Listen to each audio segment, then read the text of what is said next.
Mike had sort of mentioned that it's sort of virtually off the table because there's no support for an income tax. Yeah. Do you think it's possible that, that an income tax proposal could come out of this, or more support could come out of a meeting like this? Well, as Mike mentioned, we've seen income tax proposals in the past. We have a Speaker of the House right now who has supported an income tax. We have a Chairman of the Ways and Means Committee who has said just recently that she supported an income tax, but she didn't know, if it had a chance of passing or not.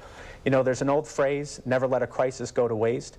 And we're going to see a crisis in this state 2 years from now if spending is not severely cut at some point, in which people are going to say, guess what? We have no more money. We need some sort of type of broad-based tax. And we know with this current legislature, they're in support of a broad-based tax.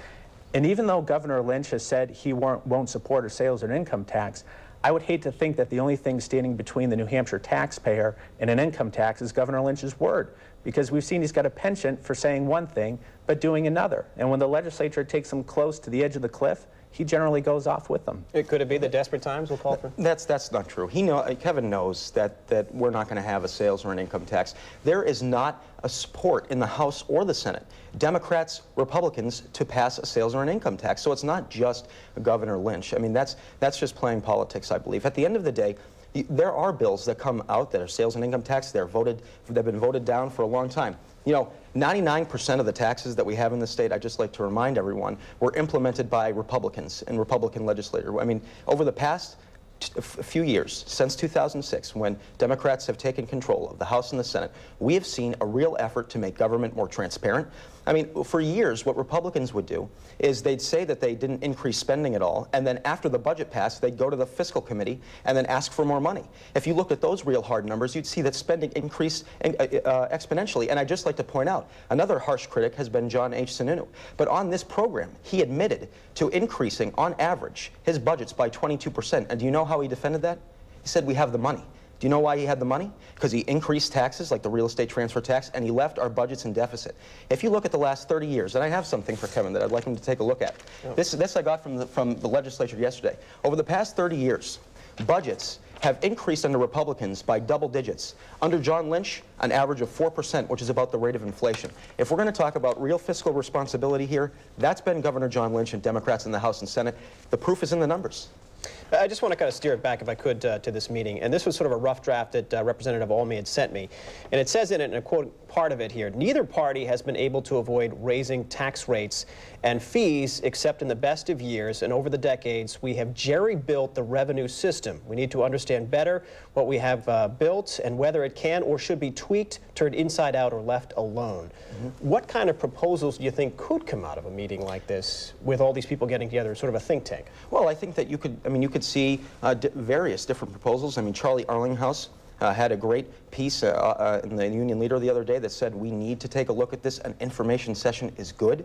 We need to talk about where we can tweak our system. I think you could see some areas where we might reduce taxes to create more benefits for businesses, and we can create jobs. No one knows what's going to come out of this, but I think the most important thing that you just said is our existing system. That's why a sales and an income tax is off the table. We're not talking about implementing new taxes. We're talking about the current system and seeing if there are ways in which we can reform certain areas to either bring in more revenue or create more jobs or bring businesses here. I mean, if you look at the overall economic climate, we're doing pretty well here in New Hampshire. Our unemployment rate is lower than any other state in New England. It's almost 3 percentage points lower than the national average.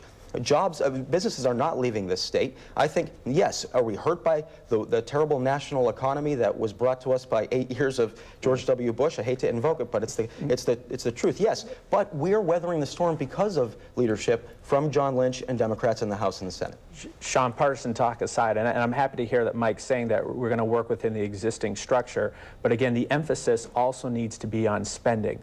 Where are going to be the studies and the analysis of state spending right now? You know, one of the things we did when I was at Health and Human Services is we started listening to support from both faith-based and community-based services to fill in the gaps where the department perhaps couldn't provide resources or could perhaps provide them more effectively and efficiently. You know, that's thinking creatively, that's thinking innovatively, and we want to empower the agencies to do that.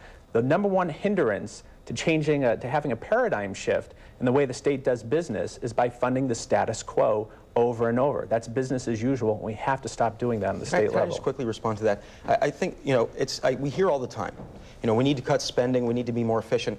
We made significant cuts to Health and Human Services. We have people that lost their jobs because of the closings of various different entities. I would ask anyone who says that we haven't cut enough, when we have, to go to those people who lost their jobs or have felt the effect of this national economy in this budget and look them in the eye and say that that wasn't enough and that people haven't been affected by this. People have been hurting. We've made significant cuts. We did what we had to do. Spending was reduced in the general fund. And I mean, you can't ignore those facts. It's reality. Sean, Mike mentions they closed the Toby School. Every single one of those employees at the Toby School is now employed at the Division for Juvenile Justice Services. But that's not the only thing we closed. I mean, there were lots of spending cuts, and there were cuts in departments. People did lose their jobs, and you saw cuts to Health and Human Services. Some people are feeling the ill effects of making cuts, but that's what leadership takes. Let me ask Wesley real quick. House Bill 642 could establish a possible income tax, maybe even a sales tax. Is it possible in tough times that if you keep lobbing bills at this problem that one of them could get through? I don't think so. I absolutely think so. In the current makeup of the legislature, there's a lot of folks in there that support some sort of broad-based tax, either sales or income tax, and that's what we keep saying, is they're not going to let a crisis go to waste here. And that's why we think we're seeing these bills coming out that want to establish one of these types of taxes. Again, it should be made unequivocally clear that these options are off the table at this upcoming summit, that they're not even going to Would you be satisfied if they were off the table? The meeting would be... Sure. Okay. Yeah. I think, and I would just like to say that I do think that they're off the table. And look at the last roll call votes from 2007, 2008. Most people are back from the legislature that were there now. And that income tax and sales tax was voted down by a wide margin. It's going to be the same time when it comes up in this session as well. Mike Brunelle, Kevin Smith, thank you.